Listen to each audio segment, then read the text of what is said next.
Um, so welcome to LGBT History Month 2021 event by Birmingham Trades Union Council. So what we do is support workers' movements across the city and the region, and of course, support community struggles. We've put on this event to take us back to the roots of LGBT History Month, founded essentially to teach about the history of the movement, give us an analysis of why we have this struggle, and talk about where we need to go based on the solidarities that we need to build and have built in the past. Just a few bits of housekeeping. We've got all the audience on sort of mute and no video. This is to ensure safeguarding, so to prevent any abuse that might filter through. Of course, we've seen Zoom calls hacked and things like that, so just trying to avoid any sort of issues pop up. So during the event, the speakers are going to give a 5 to 10 minute discussion presentation, and then there will be an opportunity for Q&A. You will see in the chat box that you can only direct sort of questions to our co-hosts. So that would be Melanie, Carl and Faheen on the call, and Naeem. Try to direct them to Melanie, but if you do happen to send them to anybody else, they will be sent to Melanie. And if I freeze, Melanie will take over. But yeah, so do direct questions. You know, we want to send questions to our speakers, and I'm sure our speakers want to answer them as they discuss their particular area. So without further ado, I'm going to introduce our speakers one by one. So as they speak, I will introduce them. So our first speaker, Dermot Kelleher, and I know that I haven't pronounced that correctly,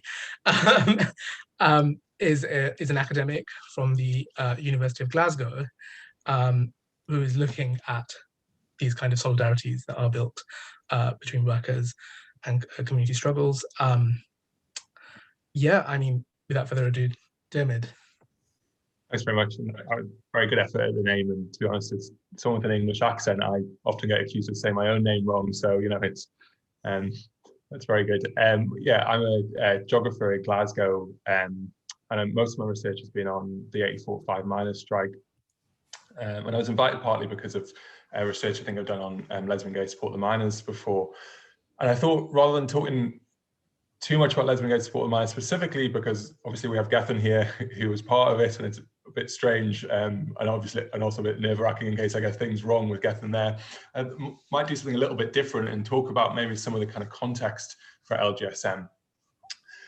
So to kind of start with the miners' strike, I mean, I think most people will probably be familiar with the 84-5 strike, and around that kind of large dispute, there was a huge kind of support movement built up. Doreen Massey and Hilary Wainwright said at the time that it was a movement with as broad a social and geographical base as any post-war radical political movement. So part of this kind of support movement with kind of long established sections of the trade union labour movement, trade union branches, trades councils, obviously Birmingham Trades Council, very active in the strike, and also kind of student groups, unemployed workers groups, as well as kind of autonomously organised Black feminists and LGBT support groups, most famously Lesbian Gay Support the Miners. And of course, these kind of groups, these categories are kind of overlapping groups. We're not talking about completely distinct organisations. People involved in LGSM, for example, were also involved in trade union activism and so on, obviously. I was kind of digging through my old notes to see if I had anything interesting to say on Birmingham specifically before I talk about too much about London, because that was what my research was on. I was interested to see that the group in South Wales that LGSM kind of twinned with in the Delice Valley in South Wales, people from Birmingham Trades Council also visited that area. And indeed, in the aftermath of the strike, the Valley Star, which was a newsletter produced by the group there in South Wales, wrote about how some of our best supporters during the 84-5 strike were lesbians and gay men from cities like London and Birmingham. They campaigned and collected tirelessly for our cause. and LGSM also spoke at Birmingham Trades Council meetings during the strike. But what I wanted to do, as I said, quickly is think about some of the longer context and also some of the kind of structures in which LGSM were kind of embedded. So what I kind of say is that obviously LGSM is kind of in some ways an exceptional organization during an exceptional event like the miners' strike. But it comes out of, I think, a longer kind of trajectory of interactions between LGBT liberation movements and the labour movement, particularly through the 70s and into the 80s. So we could take example, most obvious early on in the 70s, the Gay Liberation Front, the kind of, I imagine a lot of people would be kind of familiar with the GLF as the kind of really important kind of gay liberation movement, LGBT liberation movement early in the 70s. And they tried in various ways to develop relationships with the trade union and labour movement. So, for example, GLF members joined the big demonstrations against Edward Heath's Industrial Relations Bill in 1971. One of the outcomes of the Industrial Relations Bill, which was there to kind of try and constrain the trade unions, was in 1972, 5 London dockers that were jailed in Pentonville jail for ignoring an injunction to stop picketing kind of container site in London as part of the kind of struggles over containerization, which I don't have too much time to go into here. But anyway, they were picketing, they were jailed, there was large demonstrations, and the GLF were amongst the group that were on those demonstrations, including outside of Pentonville jail. A GLF group in Northwest England as well, in Lancashire, at Lancaster University, made links with miners during the 1972 miners' strike, offering them support then, and being taken down one of the collieries, one of the pits, as a kind of sign of thanks after the strike. So the GLF, I mean, these were in some ways not all kind of easy interactions, but the GLF are kind of part of that kind of start of the, I mean, you could obviously, there's longer histories, you could go back to Edward Carpenter and so on. But in terms of thinking about the 70s and 80s, the relationship between the kind of GLF and various sections of the labour movement is really important as a kind of, and starting to build those connections between LGBT liberation and the trade union movement. The kind of key example I wanted to talk about very quickly is the Grunwick strike in the late 70s. And again, I don't have too much time to go into the details of that, but in between 76 and 78, there's a strike at a photo processing plant in northwest London. It lasted 2 years, led largely by women of South Asian origin who moved from Uganda, Gujarati women moved from Uganda to Britain, and it was this 2-year-long strike. And around the strike, you again saw a solidarity movement that kind of produced those kind of coalitions that you would see again in 84 and 85.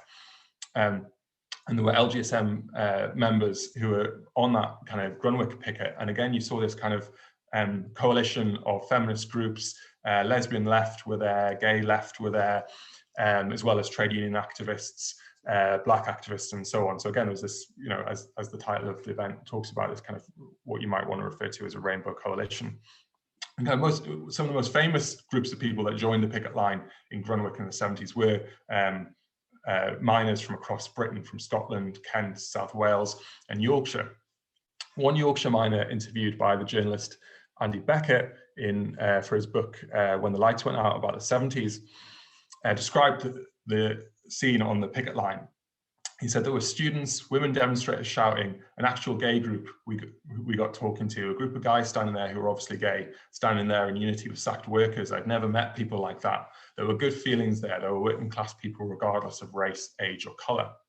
And again, it's important to say these were not all good experiences. People reported, for example, that some gay men on the picket line at Grunwick, that some trade unionists wouldn't link arms with them, and so on. So it's not to say that everyone got on brilliantly in these experiences, but I think it kind of started the kind of conversations and interactions that were really important.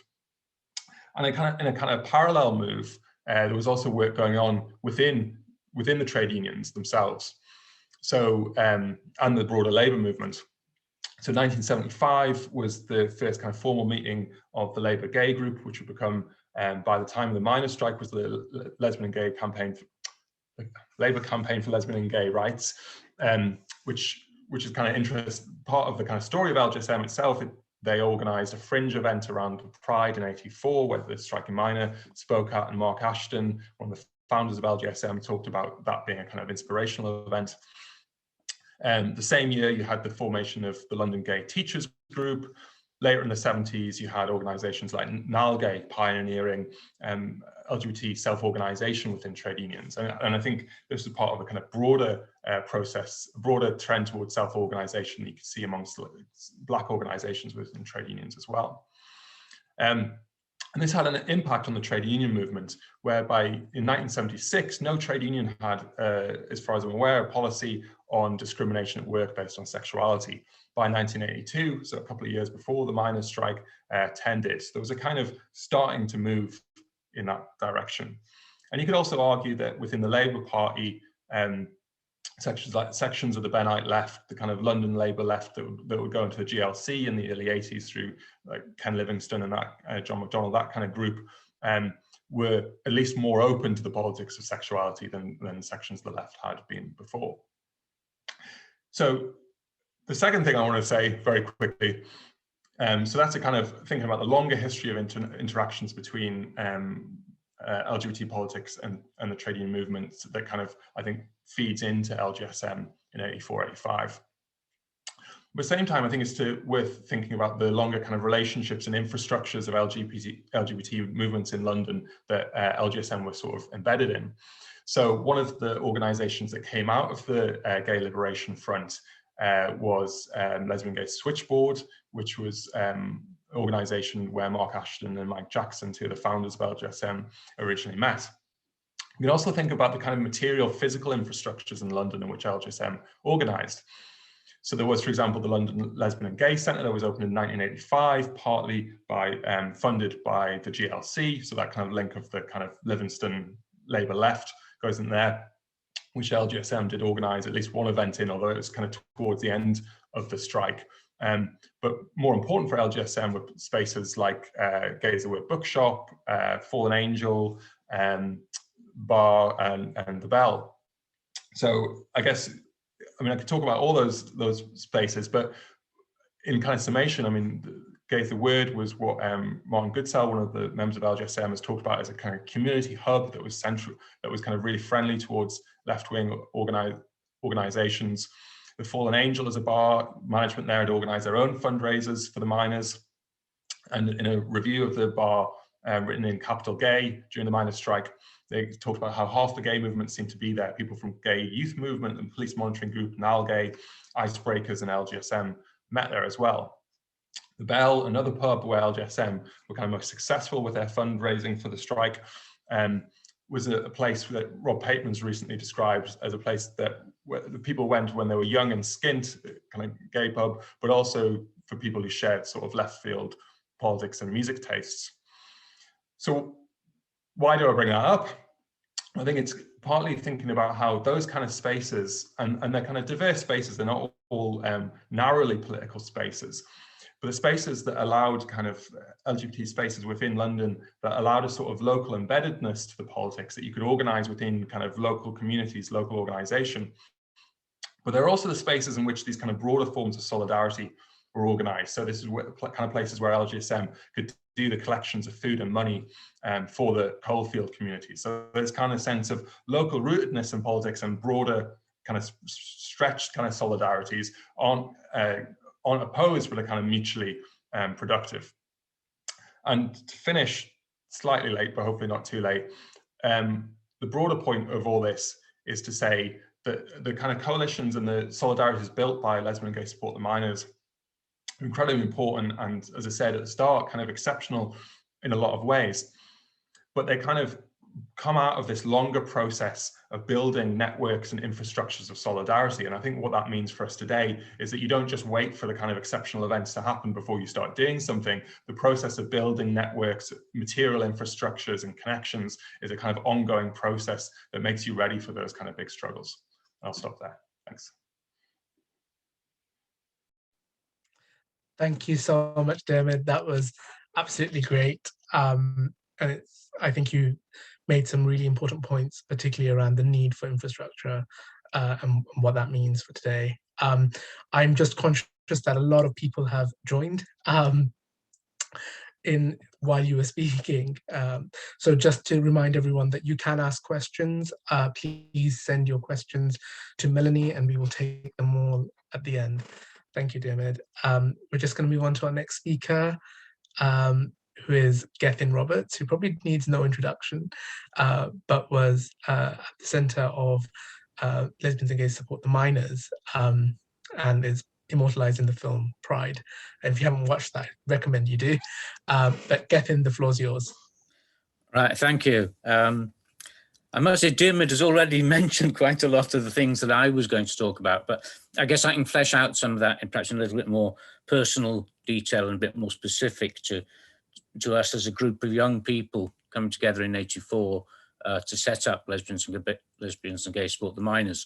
I mean, for those of you who've seen the film, I guess the impression you'd get is that Mark plucked a couple of buckets from underneath his sink and plucked this idea of Lesbians, Gays Support the Miners out of thin air, and off we went collecting and doing stuff. And of course, it wasn't quite like that.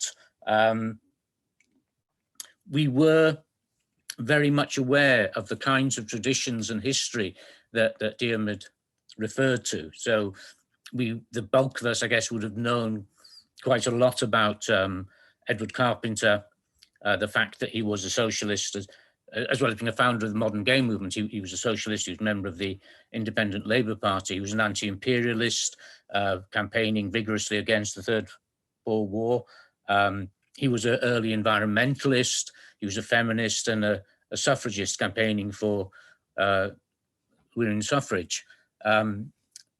So we were aware of his role in linking those kind of struggles, and from that developed our own understanding that those kinds of struggles needed to be connected. And in the same way, we were aware of Harry Hay, the founder of the modern American gay movement, again, a communist, member of the American Communist Party, an environmentalist, campaigner for Native American rights, a feminist, and so forth. And somebody who had brought together in his life and his politics, those differing strands.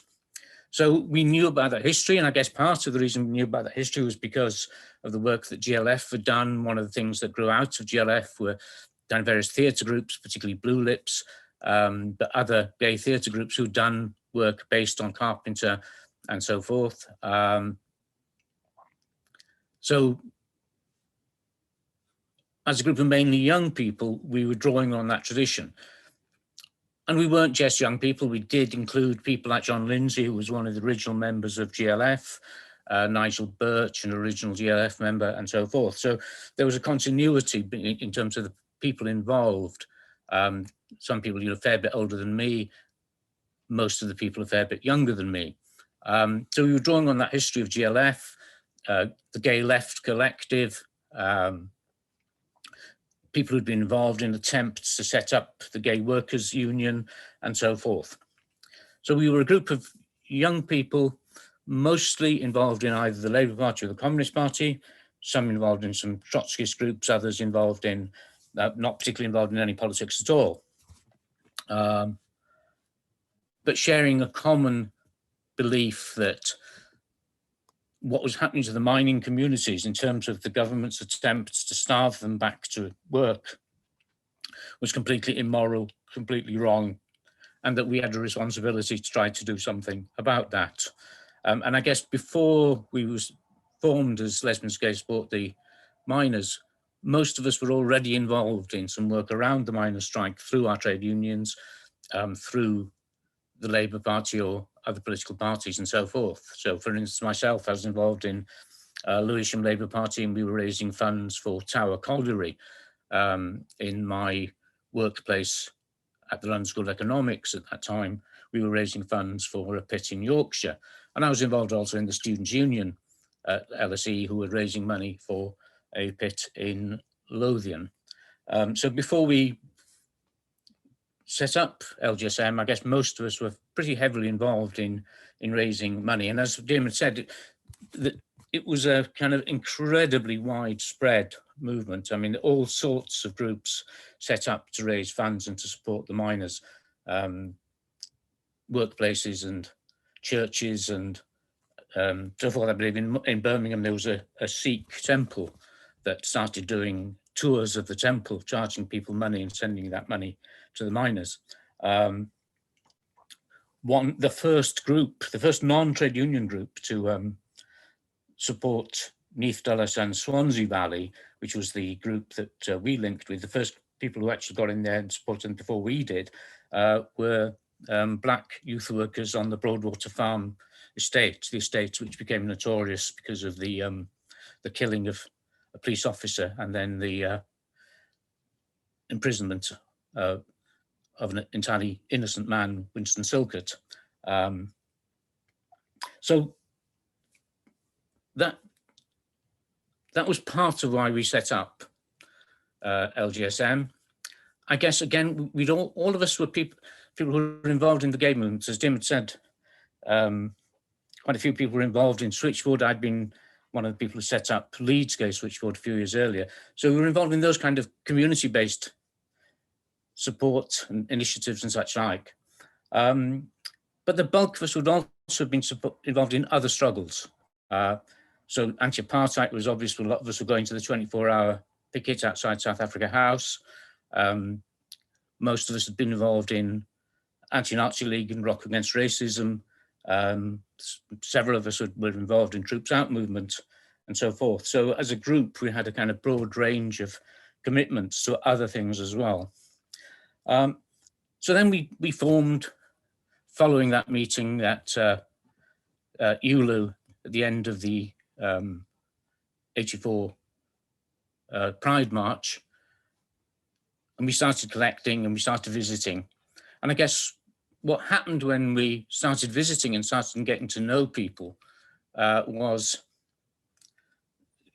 quite remarkable in a way, in that we suddenly came across a bunch of people who had very, very similar values, a similar understanding of what solidarity was all about. And we fortuitously, I think, linked up with a community which had an exceptionally strong tradition and history of solidarity with other groups.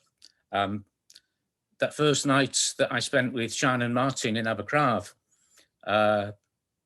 we sat down to dinner, which was a corned beef paella. And as we were eating, Sian's cousin, Antonio, arrived. And kind of start talking about why that was, why she had a cousin called Antonio, why we were eating paella, albeit made with corned beef. I found out about the history of Abercraf, the syndicalist miners from the Asturias who'd been brought in as strike breakers decades before, who'd immediately joined the strike, who became local heroes, who settled and brought that kind of real strong connection between Spain and South Wales in general, the Swansea Valley in particular, so that South Wales miners were the largest group of individuals, the largest contingent who fought from the UK, who joined the International Brigade during the Spanish Civil War. After that, South Wales mining communities had taken in, after Guernica, South Wales mining communities had taken in large numbers, massive numbers of children from the Basque country and given them shelter for the rest of the war. So there was that real strong connection. I'm actually from a village in North Wales called Bethesda, which in 1900 to 1903, for nearly just over 2 years, there was a strike of slate workers, slate quarrymen at the Penryn Quarry. And the mining communities that we linked with, particularly at Onllwyn Miners Welfare, had raised funds throughout that strike and sent that money to slate workers in North Wales. In 1968, Dulles miners were amongst the miners who came out on strike in support of nurses and a nurses' pay claim. Dim had mentioned Grunwick, so again, that was another point of contact. I'd been on the Grunwick picket line. I know Mike Jackson had, and Ray Goodspeed had, and a number of others had been on that. And we found, as we talked to people in the Onllwyn Miners Welfare, other people, miners, who'd also made that journey and shown support at Brunwick. So we found kind of people with very, very similar ideals, very similar commitments. And I guess that's partially why, in comparison to many of the minor support groups that grew up, the relationship that we established, I think, became deeper and certainly more long-standing. You know, it's what's now nearly 35 years since we first met, and we're still very much in touch. Lots of us involved in LGSM are still involved, still in contact with the people that we stayed with and the friends that we made during the strike. And we maintained that relationship throughout the whole of that period. And I think that's quite remarkable and quite different to many other support groups who had strong relationships at the start, but you know, after the strike, it kind of fizzled out. So for me, I think one of the key things is history. And I think that's why it's so important that things like Lesbian Gay History Month are supported and continued, because without knowing about that history, I doubt we'd have developed the same kind of ideas as we did and done the things that we did or tried to do. So the film has been a great way of spreading that history, and a great inspiration to other groups. So I know Ida's going to talk about Lesbians, Gay Support the Migrants, but for me, I think they're our most important legacy. The work that they have done over now quite an extended period, much more varied, much more dramatic, much more committed than anything that we did. I think they put us to shame in terms of the activities and commitment that they've demonstrated. So I'm really proud that they kind of see us as part of their inspiration. And of course, there are other groups as well. So none have been as long-standing as Lesbians, Gay Support the Migrants in London, but there were Lesbians, Gay Support the Migrants groups set up in Copenhagen and in London, Ontario, and so forth, and similar groups in Palermo and in Mexico City, who we built up contacts with, who, inspired by the film, reached out to other communities. So the group in Mexico City got involved in anti-corruption work, anti-cartel work, but also supporting the families of those 43 agricultural students from Ayotzinapa who were kidnapped by the cartels and simply disappeared. And they also got involved in work around supporting migrants from Central and Southern America. And similarly in Palermo, the group there got involved in supporting migrants in Lampedusa, but also in anti-mafia work and so forth. So I think that history and the way that we tell that history and keep that history going is really important, and one of the key things in ensuring that, you know, kind of people are inspired in the future to reach out to other communities, and particularly the lesbian gay community. I think, you know, what we've achieved has only been achieved because we have not just focused on ourselves. Right from GLF started off campaigning for prisoners' rights as well as gay rights. And I think that's been a key thing in our success, that ability to understand the linkages between different communities and different struggles. Okay, so I think I've probably gone on for long enough. So I'll leave it at that. Thank you so much. And I think that's full of information of the history of struggles in this country, but led by yourselves. That's really interesting. And I think, you know, I can speak for everyone. We're really grateful for everything that you've been involved in, and all that information that you've just given us. I think, you know, we are really grateful. It's really amazing. And as you've mentioned, Ida is going to be speaking on Lesbians and Gay Support the Migrants, who have recently been in the news in the guise of Stanford 15's sort of success. But I will let Ida come in. Thank you. Thank you so much. And thank you for inviting me as well. It's really great to be here. And I think what Gethin was saying about the importance of knowing our history, but also focusing on what we can do right now is so crucial. And I think that's great that this event is trying to do both of those things. So yeah, as was just said, I'm with a group called Lesbians and Gays Support the Migrants. We're a LGBT or queer migrant solidarity organisation. We've been going since 2015. And when we formed, it was really because that was at the height of the so-called refugee crisis. So as I'm sure you will remember, it was a time with nearly daily news of drownings in the Mediterranean. There were thousands of people stranded in Calais, but also there was increasingly harsh conditions for migrants here in Britain. So with the hostile environment, immigration controls were coming into more and more of civil society. So there were immigration checks to access healthcare, to rent and to work, and that continues. But it was also a time where David Cameron was describing migrants as swarms, where media was depicting migrants as cockroaches. So it was a really, really harsh climate. It was a really harsh climate and a very racist climate. And increasingly, we were seeing that debates around migration were framing LGBT rights as a kind of cover for arguments to close the borders. So there's this idea that migrants are somehow dangerous to LGBT people, that as LGBT people we should be scared, particularly Muslim migrants, but migrants more broadly kind of coming here and being homophobic. And so there's a shift, I think, where suddenly the rights were using sort of gay rights and kind of presenting it as if it was kind of British values or British identity, and then these other people coming here were a threat to that. And that's despite, you know, if you know the history of colonialism, you know that the British Empire exported anti-gay laws to the colonies.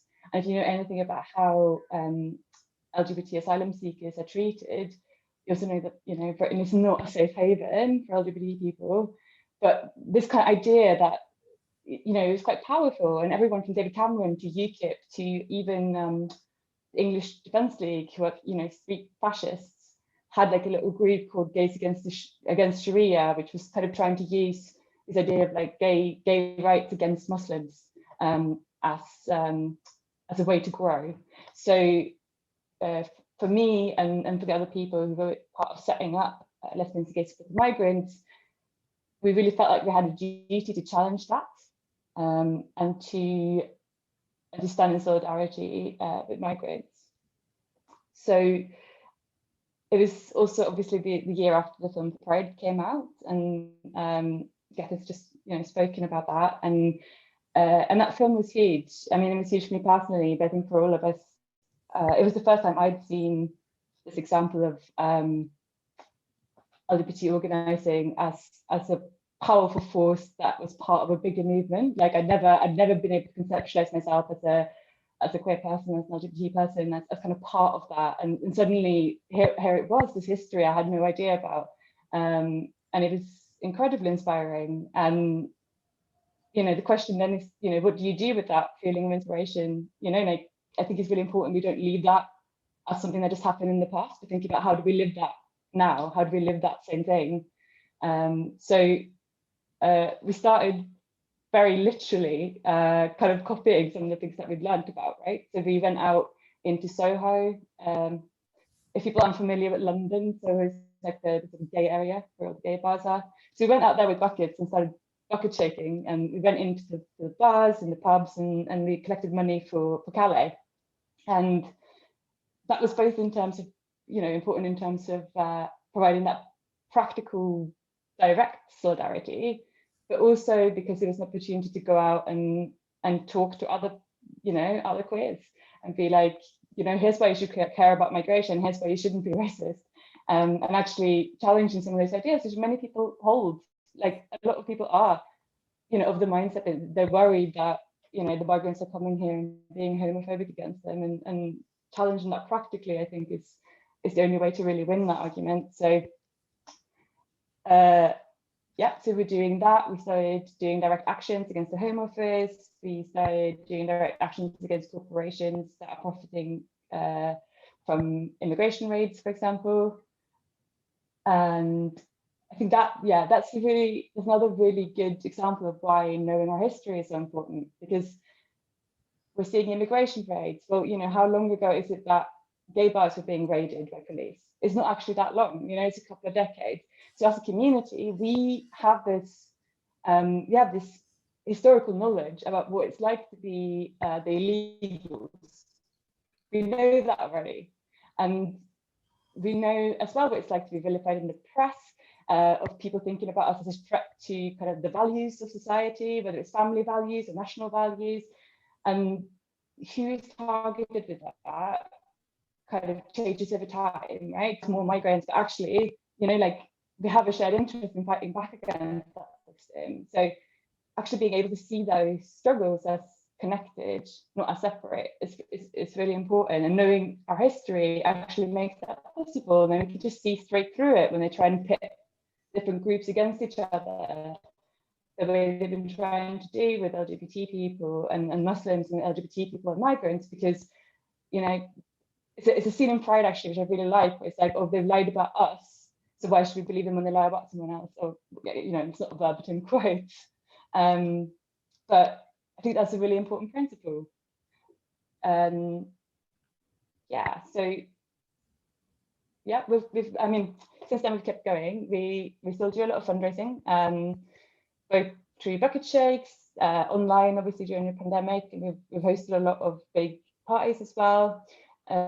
We've done a lot of direct actions, including being involved with the Census 15 action, which was mentioned already. And what we really try to do is to use our identity as LGBT people directly in our campaigning. So we try to be quite creative and use drag performers. And we've glitter bombed corporations that are profiting from borders, and going to use the camp aesthetic to express a message of solidarity. In recent years, we've also been working on deportations a lot. So that's a campaign that started when one of our members was threatened with deportation on a Virgin flight. And at the same time, Virgin was one of the biggest sponsors of Pride in London. So we organised a joint letter and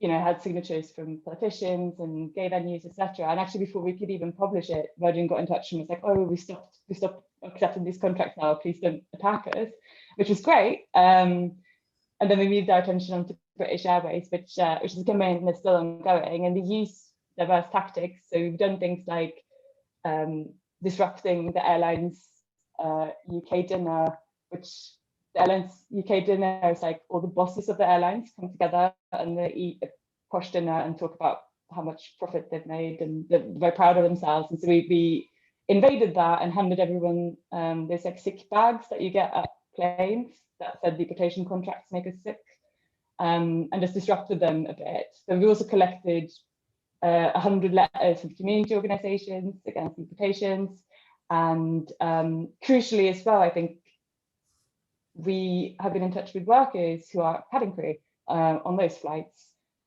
And the reason why I mention that is because I think it's another good example in that like deportations are really violent and they're really horrible. And there's a very famous example of Jimmy Mubenga, who was actually killed while he was being deported on a British Airways flight, right? So what a lot of people don't know is that one of the workers on that flight developed really severe post-traumatic stress after witnessing that, as you know, which you can understand, and lost her work and lost her career.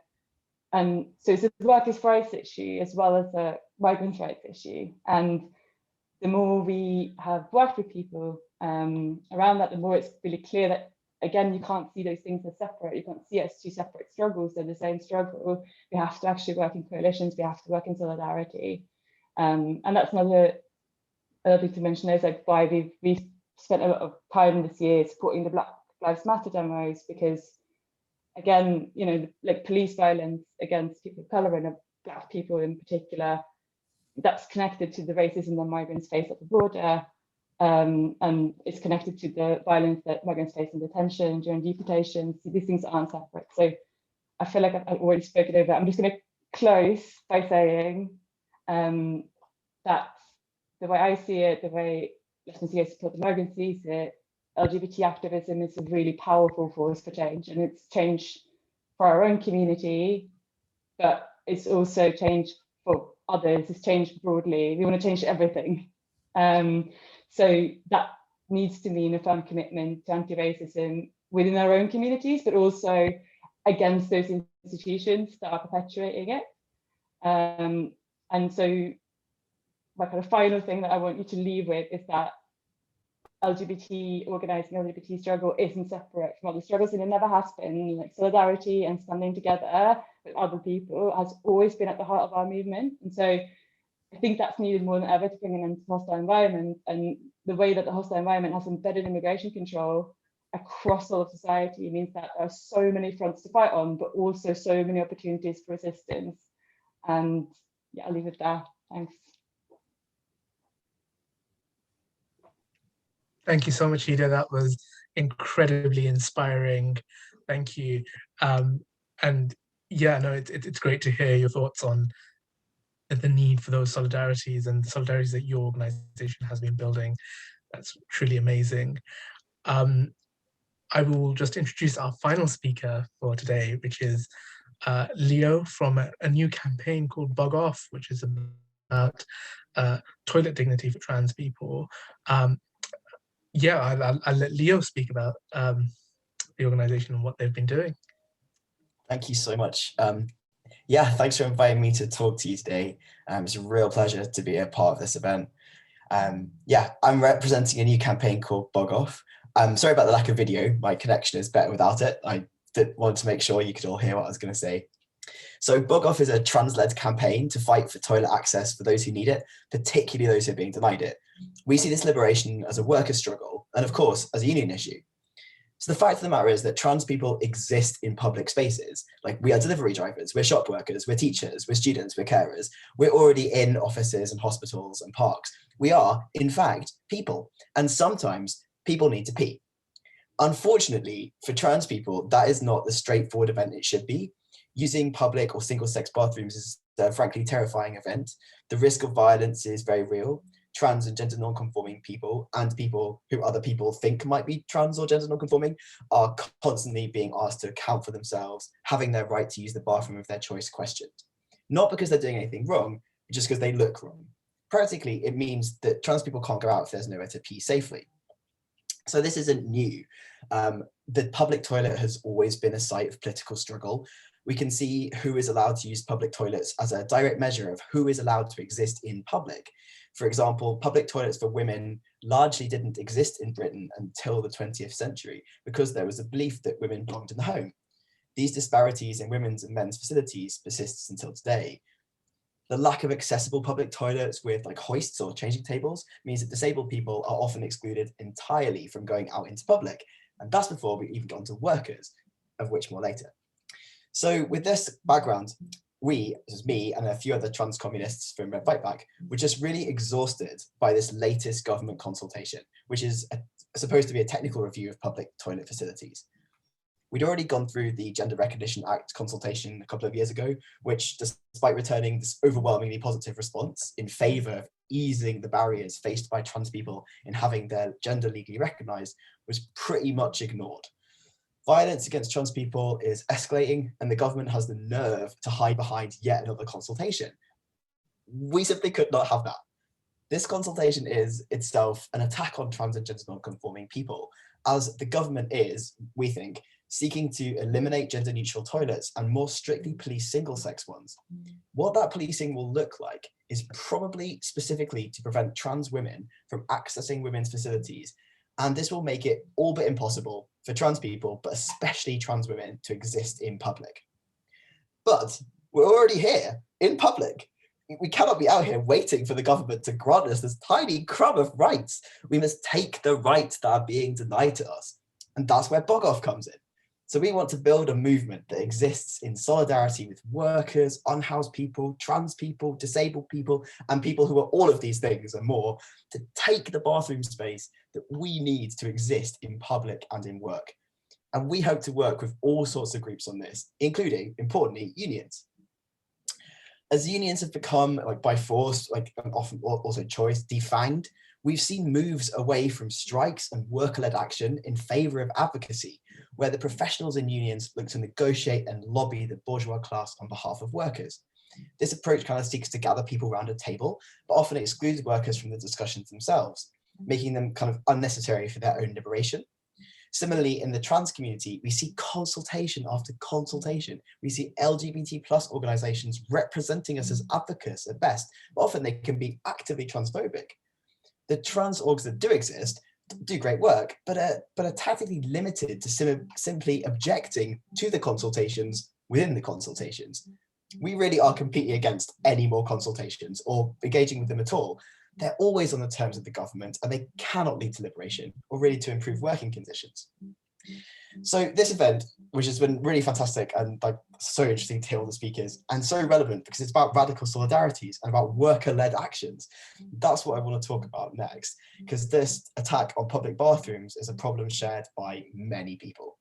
So I mentioned earlier how spaces, both public and private, still fail to provide access for disabled people, women, people with children, non-binary people, and so on.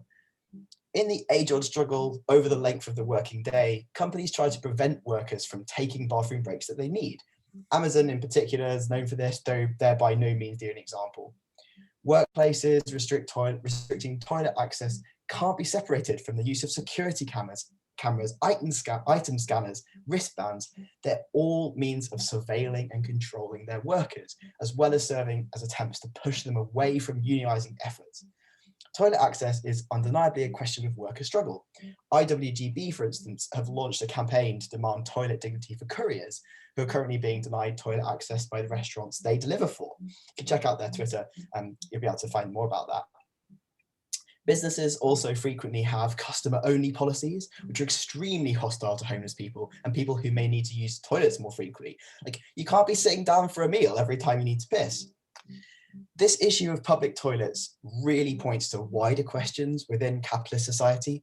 Whose needs are met in public space or in work, and whose are not? Who is unquestioningly thought to belong and who doesn't? Whose needs are never considered? This brings up these really big questions that we all face.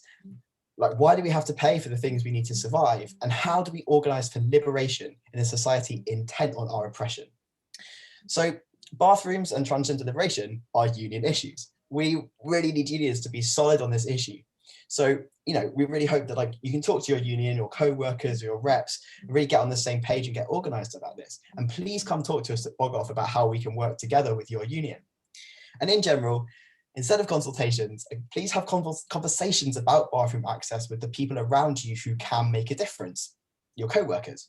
So for example, you could start conversations around why you would prefer gender neutral restroom access. They're known to be safer, they're often cleaner, you get easy access, like maybe you'll have easier access to stalls or urinals depending on your requirements. Maybe it means there'll be more toilets on the floor of your office building. Maybe it's better for people who are caring for children. You could have a conversation about the ways the bathrooms in your workplace could be more accessible. Does that mean making them gender neutral? Does that mean making them all single stall? Maybe does that mean getting some accessible bathrooms that are wheelchair or walker friendly? Or maybe how the bathrooms are available for workers who may work in different areas or at different times. What we're really looking for is a radical movement of workers who simply reclaim public toilet space and make it safe. Our demands at Boghoff are really pretty simple. We want provision of free and accessible public toilets, including gender neutral facilities, especially in areas frequented by workers and unsheltered people.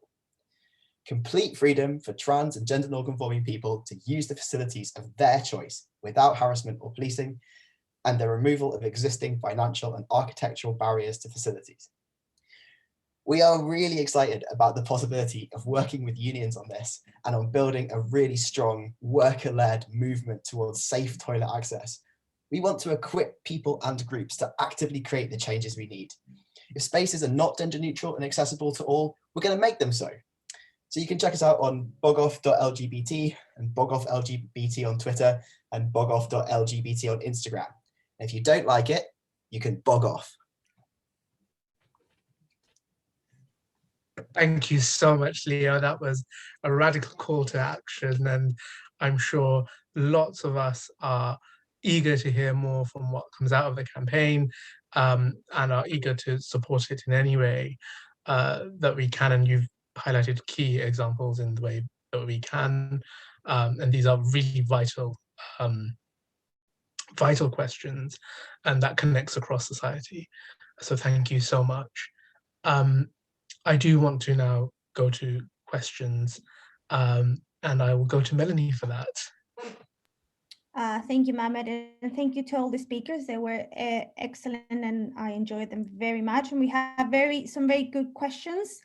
I have two specific questions for two of the speakers, and then I have quite like general questions for the whole panel. So I will start with the two specific ones, and then I'll let them to reply, and then I will ask the general ones if that's okay with everybody.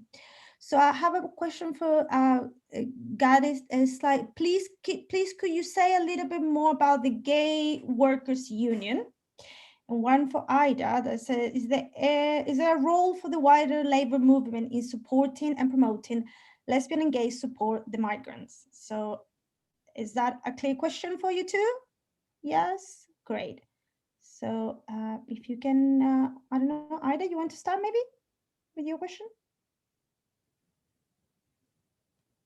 Oh, sorry, I have to unmute you, of course, sorry. Thanks, yeah. Thank you. No worries.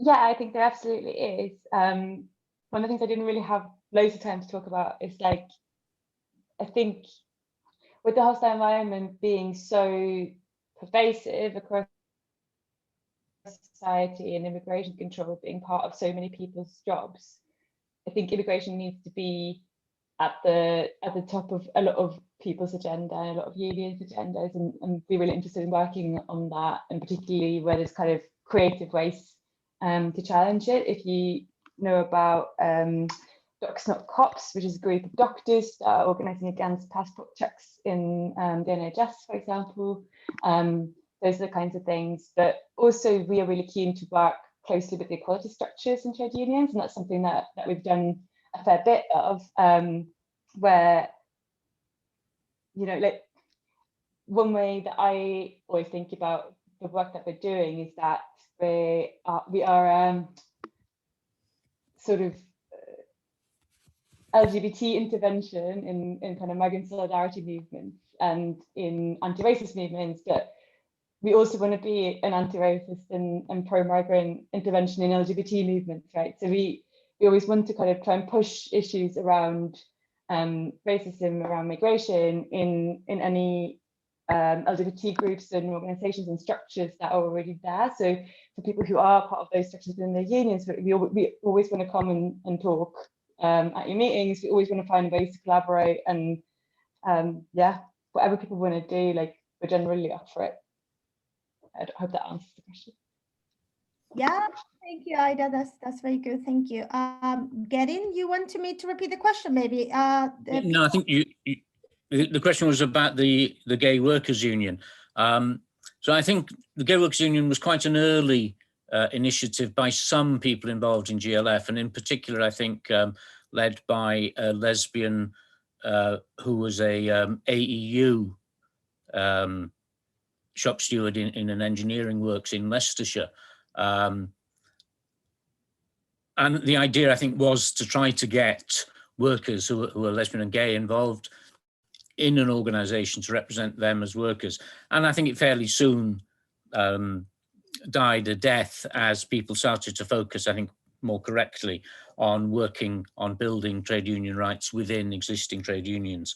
So, I mean, there were a series of high-profile cases where people were, for instance, being sacked for wearing badges or for being gay or whatever. So there was the John Saunders case. He was a school janitor who was sacked for being gay. Terence Higgins was sacked from his job in, sorry, am I thinking Terence or Tony?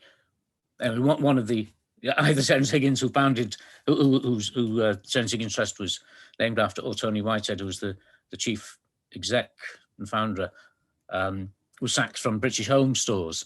I ought to remember because I went and picketed outside, but they were sacked for wearing a badge. Julian Howes was sacked from his job at London Transport for wearing the London Transport Women's uniform. And all of those were things which were opposed and fought back, partially through trade unions. So it became clear that working within existing trade unions to establish lesbian and gay rights policies within those unions and a commitment to lesbian and gay rights was by far the most sensible way forward. And as Diarmaid mentioned, there was a kind of fairly significant change in that over a period of only 4 or 5 years. So those efforts, I think, really started to pay off. Thank you, brilliant. So now I have a few, well, I received a few questions, general questions. So I combined a few because they were quite similar. So we used our time better, but this is for everybody in the panel. The first one is, what are the trade unions doing to reach out and support our trans comrades? Perhaps Leo would like to emphasize that, but it's obviously an open question. Also, we have a question about working together in solidarity, but specifically how we can improve upon education in our communities to ensure that we take on board lessons learned from historical struggles. And I will leave the final one for the next round, because I think that will close the event quite nicely. So yeah, if we can start with those two. Maybe Leo, you want to start? I will unmute. Yeah, okay. Sure, thank you.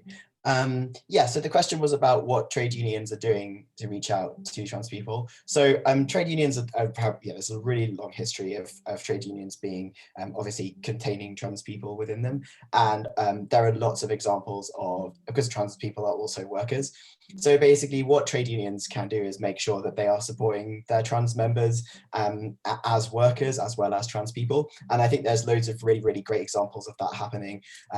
There's lots of examples of that happening within the trade union movement. So yeah, that is what I would really say for trade unions to do, which is to just, trans people are workers too. Their struggles will be the same as other workers' struggles, and they'll also have extra needs just as some workers do. So yeah, that's the examples that's been happening, and that's really what we want to keep seeing happen. And the kind of keeping that idea of the history, I'm speaking a lot about history in this event, but the idea of like the history of workers' struggles being so connected to like radical gay liberation and to anti-racist work and to anti-capitalist organizing. Like this is a really strong history, and I think that the trade unions are really carrying that on and taking that forward. So yeah, thank you so much for that work that's been done, and we look forward to doing more work on that in the future. Thank you, Leo. Anyone would like to maybe respond one of the two questions? And you can raise your hand if you, I don't want to call names, but maybe, yeah, go. Yeah, I'll ask you to unmute. There you go. I guess say something about history. I mean, obviously events like this are really important. I think we can learn from our history, and if this is not too convoluted, we can learn from our history of learning from history. I think the sort of things that Gethin was talking about, the kind of not just people like me writing academic articles or writing books or whatever, but also, sort of like the play, the kind of theatre work that Gethin was talking about, the plays that embedded that kind of history, or other forms of kind of culture. I mean, the obvious answer when you're talking about LGSM is make a big popular film that everyone watches. I mean, it's I suppose from someone who's, I mean, I'm also a trade unionist and political activist, but for someone from the history perspective, it's always a kind of telling sign of like, how is it that kind of history, I suppose maybe the left has to engage a bit more with some forms of popular history, potentially, the forms of history that do break through to people, of which Pride was a fantastic example. Of course, that's a lot easier said than done. I'm not a script writer, so I'm not about to make a big film. But even on a smaller scale, thinking about the more kind of the ways in which we can engage in history in kind of more popular ways.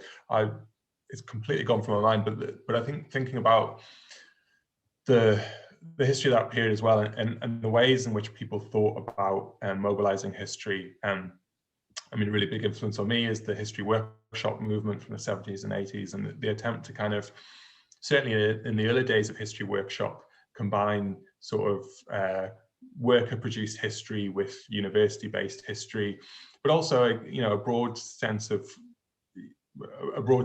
what that kind of history encapsulated. So Geoffrey Weeks was one of the people involved with the early history workshop movement in the kind of early version of one of the early issues of History Workshop Journal.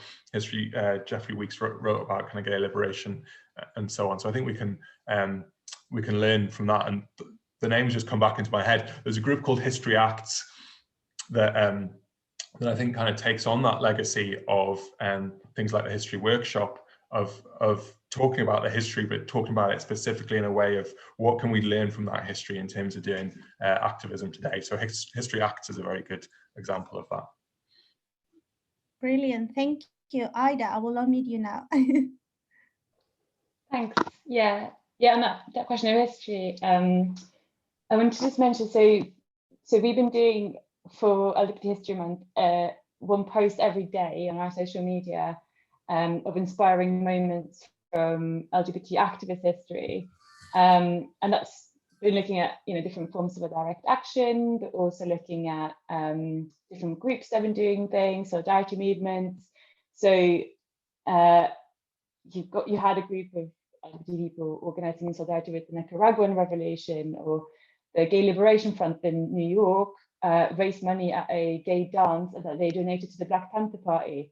There's examples like that we don't necessarily know about, and I guess what I wanted to say is, I think it's also important for us to sometimes move a bit away from the idea that LGBT History Month should be just about celebrating individuals, these inspiring individuals. Like, there are some real heroes in our history, but I think what's often lost is that there's actually, you know, groups that are organizing over long periods of time, that are doing specific actions, that are building coalitions, and we don't know that. We don't know that bit. We only know about this one person who gets chosen as the icon. So yeah, I think that's the one thing I would say. And the other would be that whenever you do think about history, never let it be just a passive thing. Always think about how you live the example or what you're looking at. And that's the way I think to like, not just learn from it, but kind of build on it. Brilliant, thank you. Gedin, you want to say something last around this question of how we can improve our education in our communities to learn from the lessons of the past that you gave us so many great examples? I'll ask you to, oh, there you go. I'm asking you to unmute now. There you go. Yeah, I don't think there's much I can add to what Ida and Dermot have said.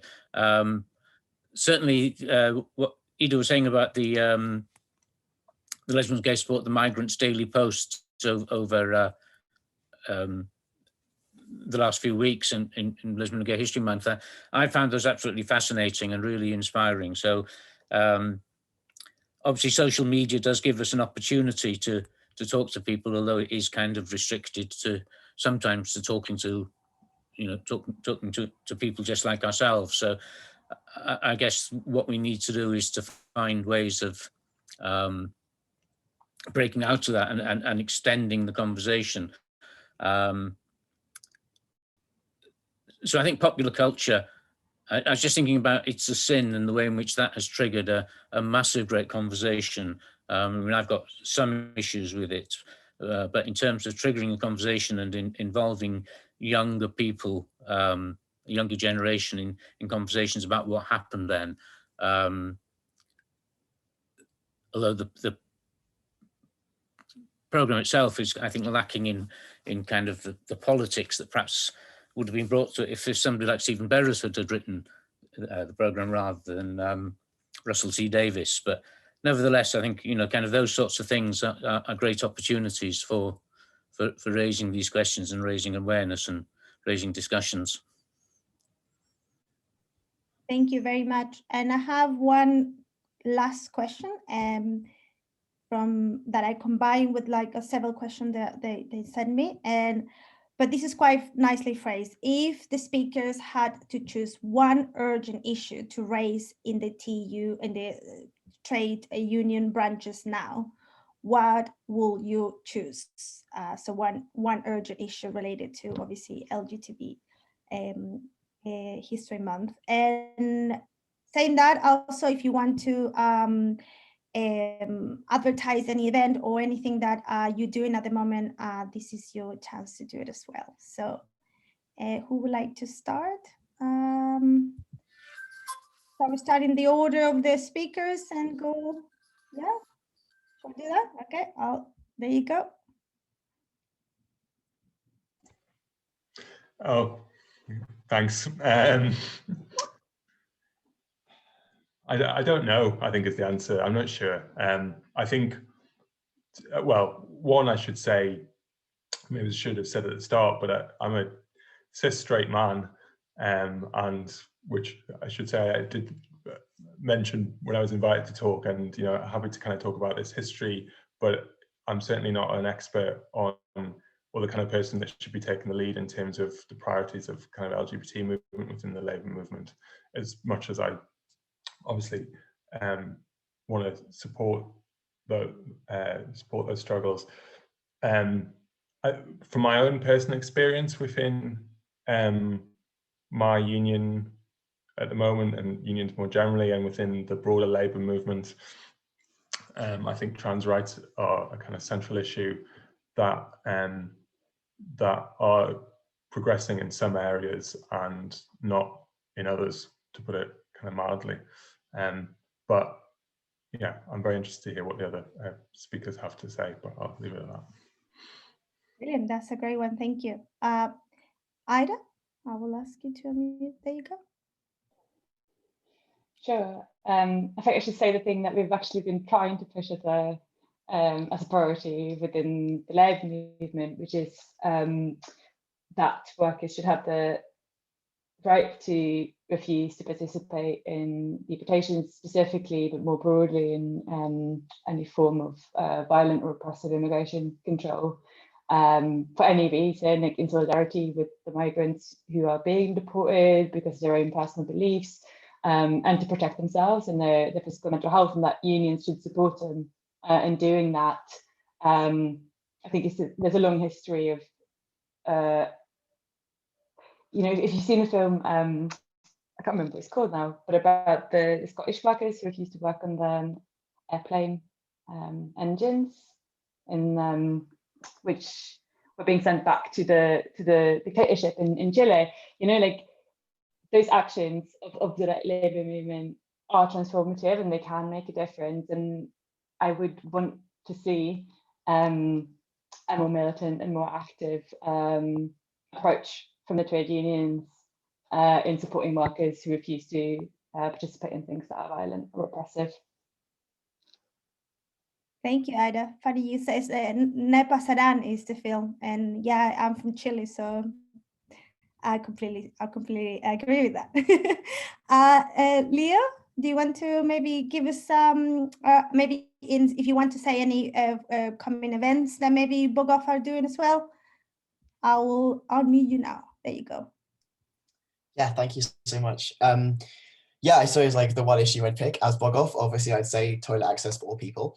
But as Leo, I definitely just want to echo everything that's been said here, and really what I'd say is to just really keep this idea of our history of pride as protest, and make sure that we are not centering sort of one-dimensional struggles. Like, we must stay connected to broader class struggle and really center actions that support the most marginalized of our community. Sort of no more rainbow capitalism, pink washing our history. This is an ongoing struggle. So yeah, that's really what I would say. As for Btuc, like, please follow us on Twitter. We've got some stickers that you can get to stick up in your work bathrooms and stuff like that say things like "trans people piss here, got a problem with that, Btuc." You'll see a bit of a theme. So yeah, we'd really appreciate any support, giving us a follow and getting hold of some of our stickers.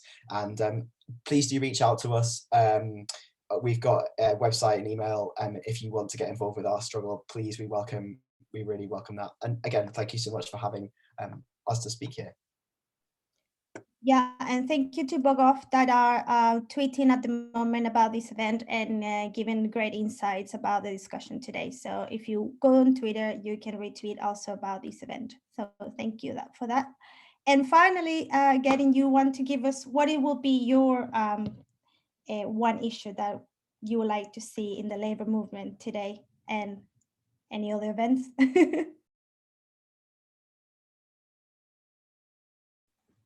You're on mute, Geffen. You've been asked to unmute. Sorry, that the asked to unmute thing has gone again. Can somebody resend that? You are unmuted now. You can go ahead. Right, okay. Okay.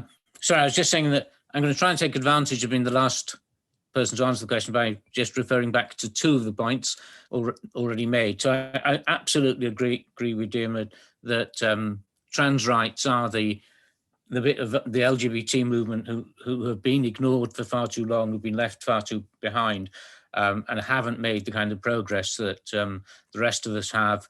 That's something that really needs to be addressed, and I think that's a key issue for trade unions in terms of LGBT work. And then I agree with Ida, particularly as I'm an immigration advisor, the appalling effects of Theresa May's hostile environment policies and the ongoing and virtually daily law breaking by the Home Office, impacting on migrants and the most vulnerable migrants in particular, is clearly absolutely appalling. And I think there needs to be a focus on using trade union power, particularly within the Home Office, to address that. You know, the law breaking in particular is just utterly shocking. And people's lives are devastated by decisions which are entirely unlawful. And we see that time and time again. Brilliant. Thank you very much. Mohammed, back to you. Thank you. Thank you all. Thank you firstly to all the speakers for your amazing contributions and of course for everything that you've said to us today that we're going to take away, and we want to keep in touch, especially around current events and important campaigns going forward. The Birmingham Trades Union Council looks to bring together trade unions across the city, and if we can plug your campaigns into those trade unions to push these visions and to push these solidarities to form, then it's definitely something that is on our radar that we would want to do. So thank you so much. I'm sure the audience, if we were in a live event, would be erupting into an applause because you really do deserve it. So no, thank you so much for coming to speak to us. I would also like to thank the audience for appearing today, and everyone that's helped manage this event.